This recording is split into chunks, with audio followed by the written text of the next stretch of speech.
Accompanying the Honorable President is the Honorable Union Minister of Health and Family Welfare, Chemicals and Fertilizers, Chairman Indian Red Cross Society, Dr. Mansukh Mandviya.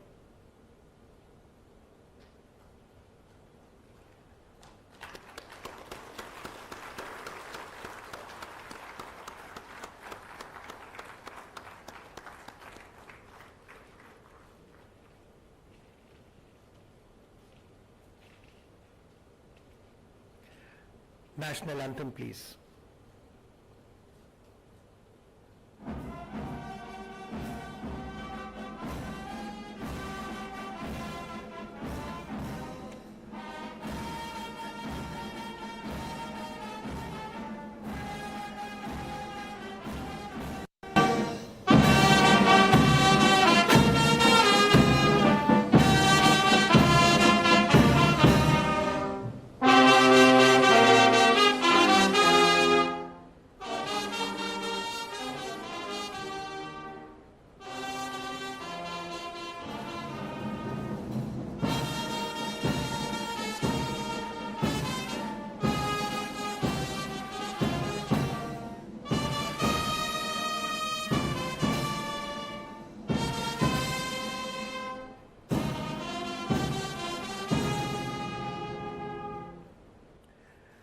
Thank you very much. 17th of July 2023.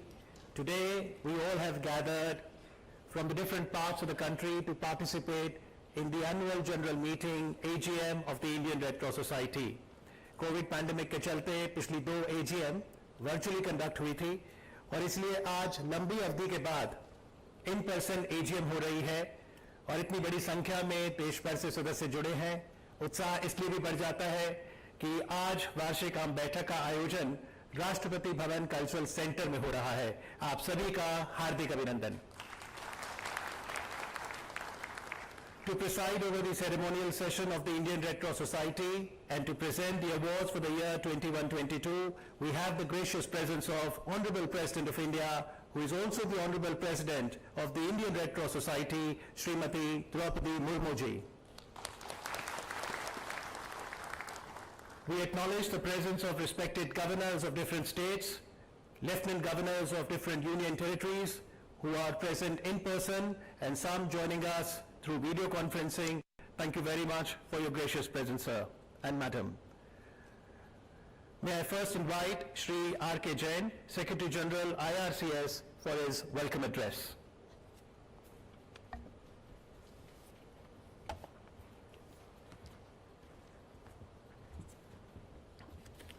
Respected Honorable President of India and President of Indian Red Cross Society, Srimati Draupadi Murmu ji, Honorable Union Minister of Health, Family Welfare, Chemicals and Fertilizers and Chairman of Indian Red Cross Society, Dr. Mansukh Mandviya ji, Honorable Governors and Lieutenant Governors, OSD Ministry of Health, Shri Sudhansh Pant ji, Vice Chairman of Indian Red Cross Society, Dr. Anand Pandare ji, members of the National Managing Body, heads of delegation of IFRC, ICRC, delegates, awardees, guests, observers, ladies and gentlemen.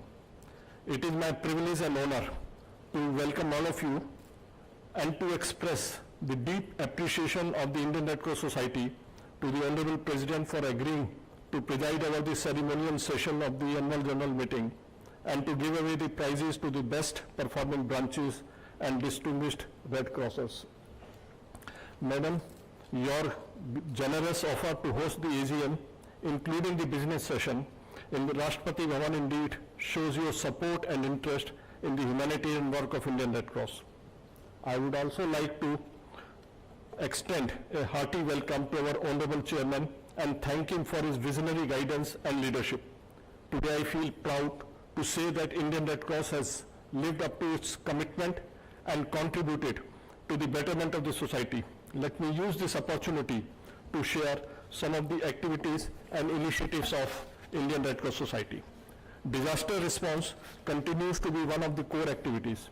Indian Red Cross Society has responded to all kinds of emergencies, including cyclones and floods, by releasing relief items, assisting the authorities to evacuate people at risk, setting up of relief camps, and by providing food, water, and medical aid.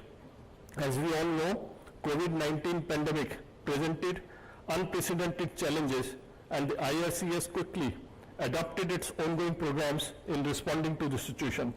With over 50,000 volunteers, IRCS worked round the clock to ensure uninterrupted supply of blood services. The branches distributed medicines, food, ran quarantine and isolation centers, vaccinated people, and helped in conducting COVID tests. IRCS was also designated by the Government of India as the sole consignee of all the foreign aid received in kind from abroad. With the support of our international partners, IRCS has been able to provide 59 ambulances, 59 blood collection vans, and 39 mobile health units and testing vans to various Red Cross branches in 27 states and union territories. With these more than 160 additional vehicles, the field branches are now better equipped to serve the needs of their communities. IRCS is running more than 100 blood centers and organizing blood collection camps in different parts of the country.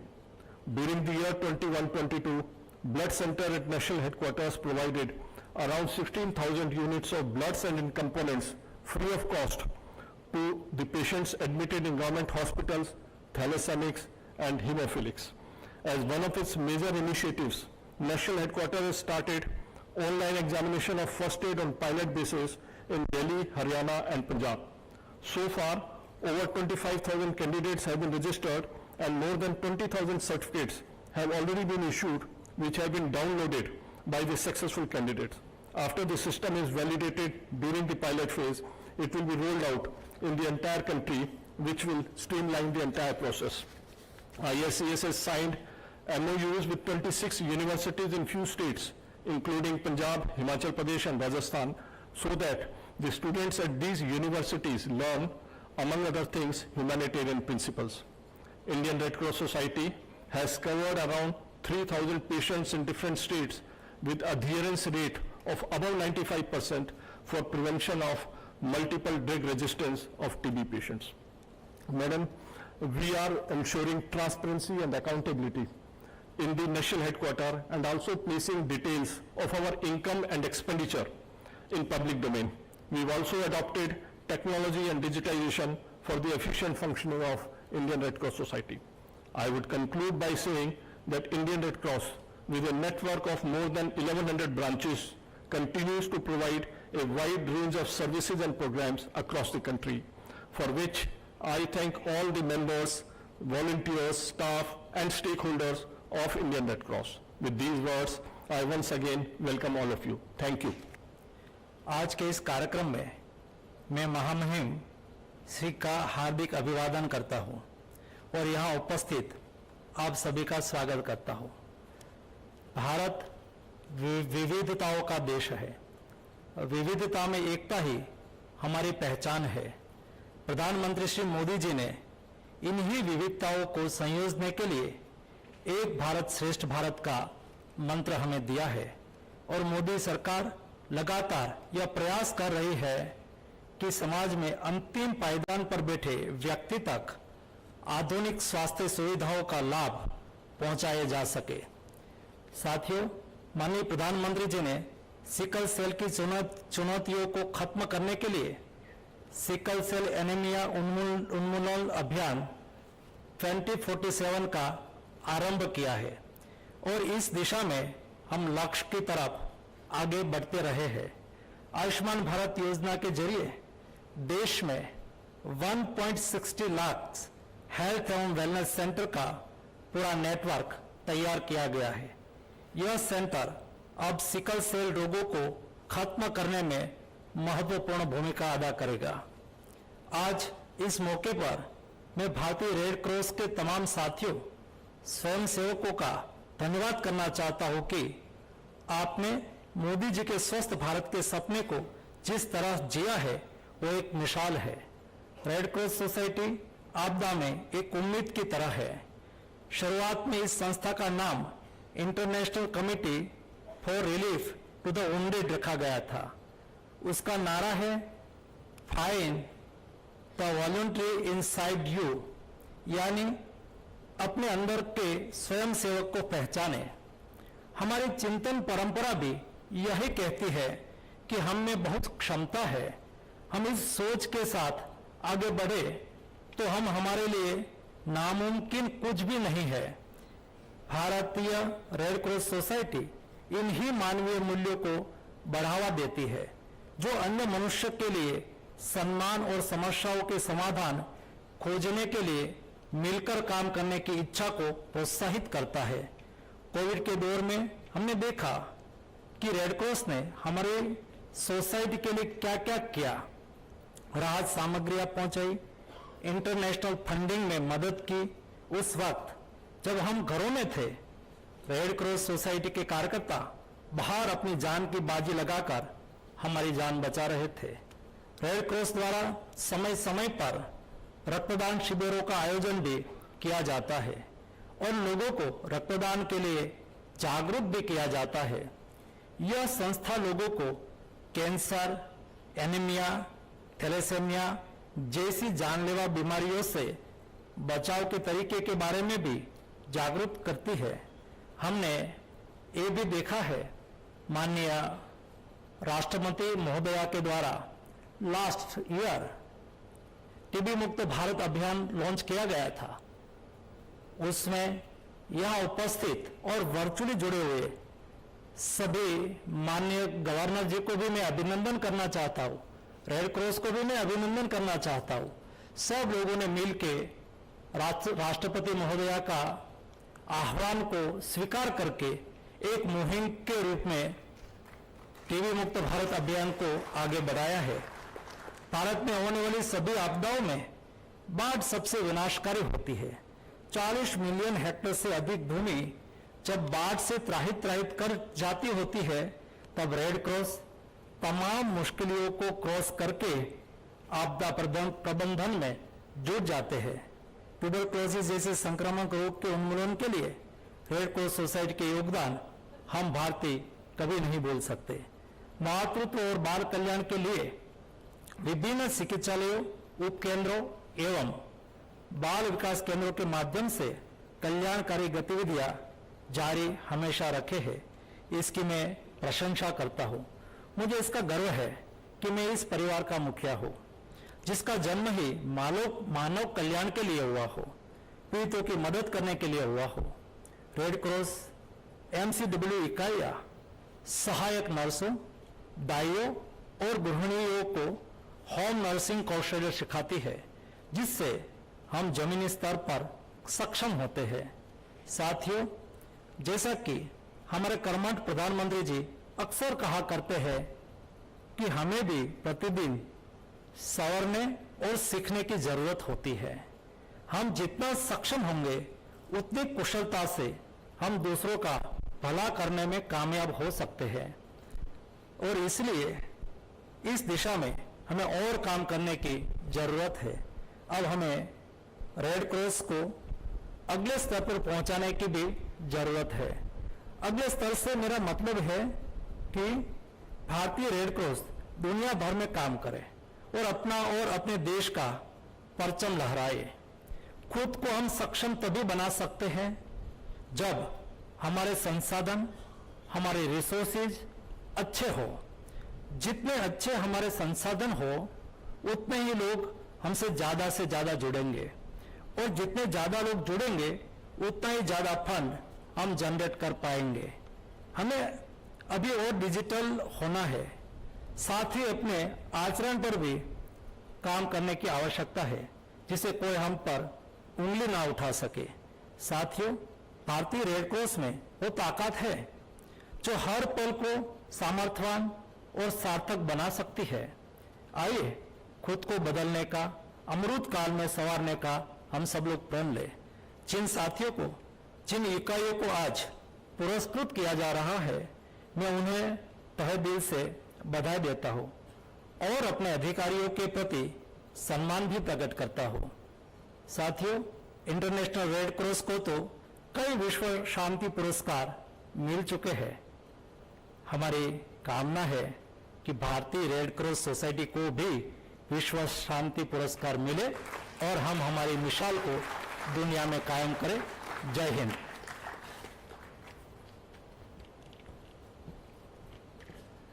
बहुत बहुत आभार आपका doctor Mansukh Mandaviya, chairman Indian red cross society and Union Minister for Health and Family Welfare, Chemicals and Fertilizers. We now come to the presentation of awards. May I now request the Honorable President of India to felicitate Red Cross state and Union Territory branches and also distinguished Red Crossers for their outstanding contribution to the Indian Red Cross Society. We will be presenting a total of 7 awards in 3 different categories. Let's begin with the first category, Red Cross Gold Medal. 2 individuals will be conferred this honor for their outstanding contribution to IRCS. Red Cross Gold Medal for the year 2021-22 goes to Dr. L.N. Ambati Nataraj, Chairman, Mehboob Nagar District, Telangana. Dr. Nataraj has been associated with the Red Cross for nearly 27 years, and today he gets the gold medal for his exemplary services that includes enrollment of junior and youth Red Cross schools, colleges and members, his work during COVID pandemic, collecting donation of over 35 lakh rupees, and Dr. Nataraj himself has donated blood 148 times. Red Cross Gold Medal for the year 21-22 is being awarded to Dr. Gopalraju Samaram, Chairman, Krishna District, Andhra Pradesh. Dr. Samaram has been associated with the Red Cross for over 19 years. The gold medal is being awarded to him for his exemplary work in the field of enrolling new Red Cross branches and members, his notable services during COVID and disasters, collecting donation amounting to rupees 25 lakhs. Thank you. Now we move to the second category. These are the awards for fundraising and membership, the Large Shield. IRCS Odisha State Branch is being given the Large Shield in this category for the year 2021-22. May I invite Professor Sri Ganeshi Lal, Honorable Governor Odisha and President IRCS Odisha State Branch, and Shri Vibhuti Bhushan Patnaik, Secretary IRCS Odisha State Branch, to please collect the honors. One Large Shield is given every year to the state branch that collects maximum funds in that year in proportion to its population through enrollment of members, unearmarked donations. Congratulations, IRCS Odisha State Branch. And after the state, it's time to award for fundraising and membership in the Union Territory category. IRCS Jammu and Kashmir Union Territory Branch is being given the Last Shield. May I invite Sri Rohit Kajuria, General Secretary IRCS Jammu Kashmir UT Branch. This is for raising the maximum contribution in relation to its population during the year 21-22 among the Union Territory branches. And now the award for fundraising and membership, Small Shield, to the state that comes at number 2 position.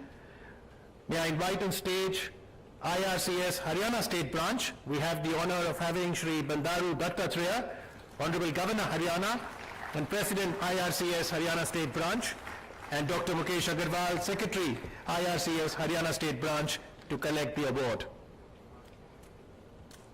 The Small Shield is given for the second position for raising funds in 1 year in proportion to its population through enrollment of members, unearmarked donations.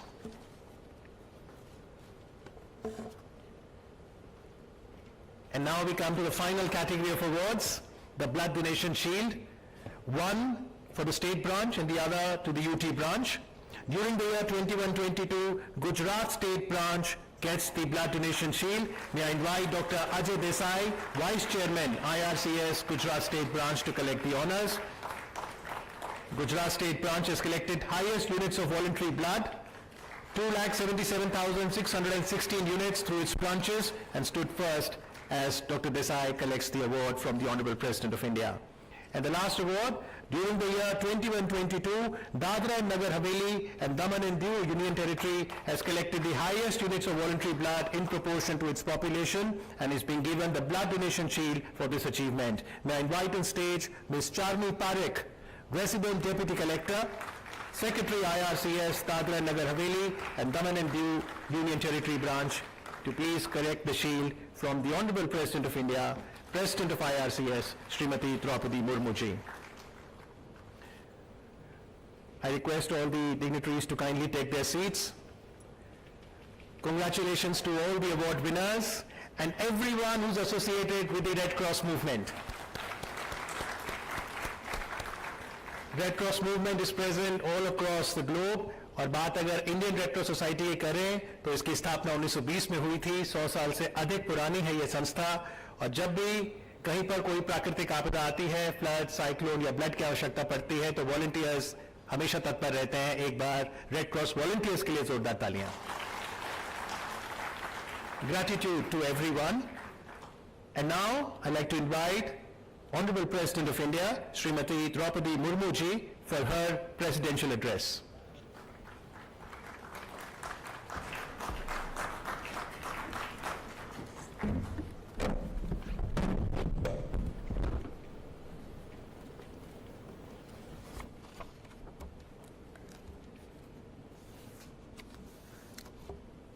Indian red cross society की annual general meeting में उपस्थित केंद्रीय स्वास्थ्य मंत्री श्री मनसुख मांडविया जी, यहाँ उपस्थित एवं VC के माध्यम से जुड़े हुए सभी राज्यपाल एवं उप राज्यपालगण, इंडियन रेड क्रॉस सोसाइटी के सभी पदाधिकारीगण, विशिष्ट अतिथिगण, देवियों और स्वजनों, सभी को मेरा नमस्कार। देश के विभिन्न भागों से आए आप सभी स्वयंसेवकों तथा प्रतिनिधियों के बीच यहाँ उपस्थित होकर मुझे बहुत प्रसन्नता हो रही है। आज पुरस्कृत हुए सभी विजेताओं और रेड क्रॉस में कार्य करने वाले लोगों को मैं हार्दिक बधाई देती हूँ। आज रेड क्रॉस की ओडिशा, जम्मू कश्मीर और हरियाणा की 3 शाखाओं को पुरस्कृत किया गया है। साथ ही आज डॉक्टर अंबाटी नटराज तथा डॉक्टर गोपराजू समरम को भी सम्मानित किया गया है। इन सब विजेताओं ने संस्थागत एवं व्यक्तिगत स्तर पर रक्तदान के पूर्ण कार्य में योगदान देने के अनुकरणीय उदाहरण प्रस्तुत किए हैं। इसी वर्ष अप्रैल के महीने में मैं ओडिशा स्थित अपने गांव गई थी। वहां छोटे छोटे बच्चे रेड क्रॉस का निशान लेकर खड़े थे। ऐसे प्रयासों से बच्चे भी रक्तदान की महत्व को समझते हैं और उनमें परोपकार की भावना पैदा होती है। भारत की परंपरा में परोपकार को सबसे अधिक महत्वपूर्ण मानवीय मूल्य माना गया है। पूरे समाज के कल्याण के लिए देहदान करने के उदाहरण हमारे प्राचीन ग्रंथों में मिलते हैं। हमारी संस्कृति में नर सेवा को नारायण सेवा माना गया है। आज के पुरस्कार विजेता भारतीय संस्कृति में समाहित मानवता के कल्याण के ऐसे मूल्यों को चरितार्थ करते हैं। मुझे उम्मीद है कि उनके कार्य से अन्य लोग और संस्थाएं भी प्रेरणा प्राप्त करते होंगे। इंडियन रेड क्रॉस सोसाइटी 100 से अधिक वर्षों से सेवा कार्य कर रही है। चाहे प्राकृतिक आपदा हो अथवा स्वास्थ्य संबंधी आपदा हो, रेड क्रॉस ने राहत कार्यों द्वारा अपनी प्रतिबद्धता प्रदर्शित करते हैं। देवियों और स्वजनों, आप सभी जानते हैं कि किसी भी हादसे या संकट के समय उपयुक्त और पर्याप्त मात्रा में ब्लड की आवश्यकता होती है। मुझे बताया गया है कि इंडियन रेड क्रॉस सोसाइटी देश भर में 100 से अधिक रक्तदान केंद्र और मोबाइल कैंपेन्स के माध्यम से जीवन रक्षा हेतु भारत की लगभग 10% रक्त संबंधी जरूरतों को पूरा कर रही है। जरूरतमंद लोगों के लिए सुरक्षित रूप से ब्लड कलेक्शन कर आप सभी उत्कृष्ट भूमिका निभा रहे हैं और शैक्षिक रक्तदान की संस्कृति को बढ़ावा देने में सहायता दे रही हैं। मैं रक्तदान अभियान आयोजन करने, इसके लिए जागरूकता पैदा करने तथा पूरे देश में सुरक्षित और पर्याप्त रक्त आपूर्ति सुनिश्चित करने की दिशा में आपके प्रयासों की सराहना करती हूँ।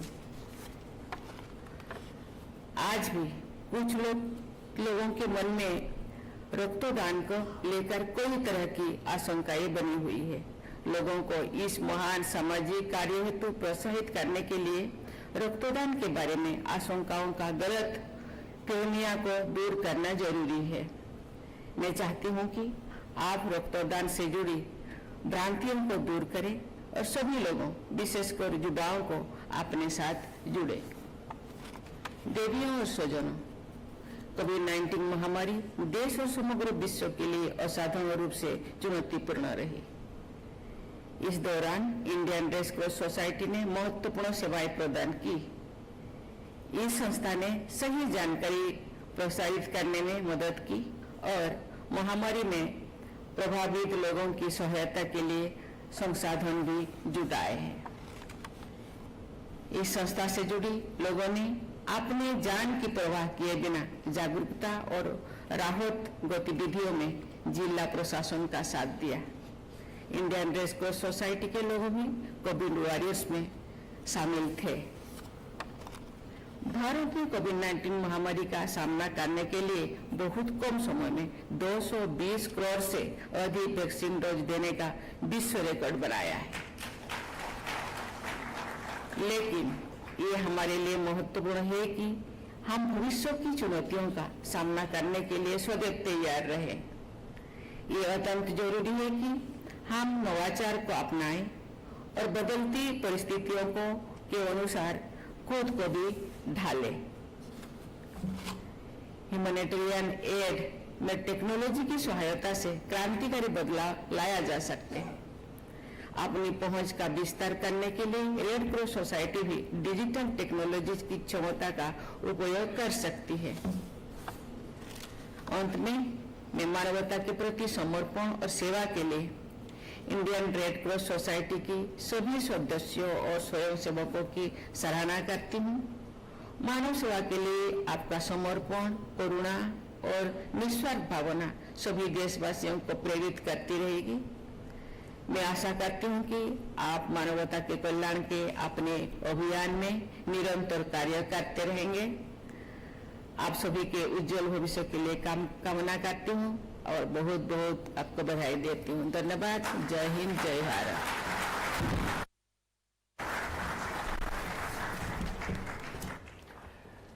आपकी शुभकामनाओं के लिए, आपके मार्गदर्शन के लिए राष्ट्रपति महोदया आपका बहुत बहुत आभार। आप सभी से अनुरोध, कृपया राष्ट्रगान के लिए खड़े हो जाएं।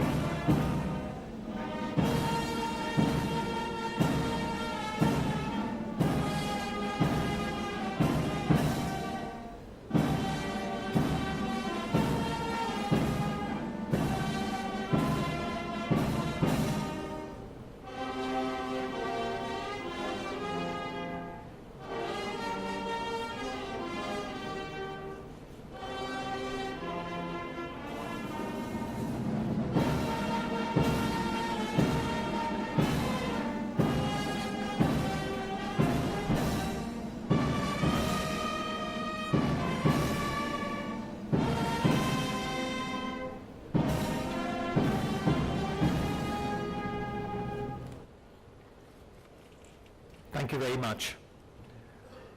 We express our sincere gratitude to the Honorable President of India, Srimati Draupadi Murmu ji, for gracing the ceremonial session of the Indian Red Cross Society.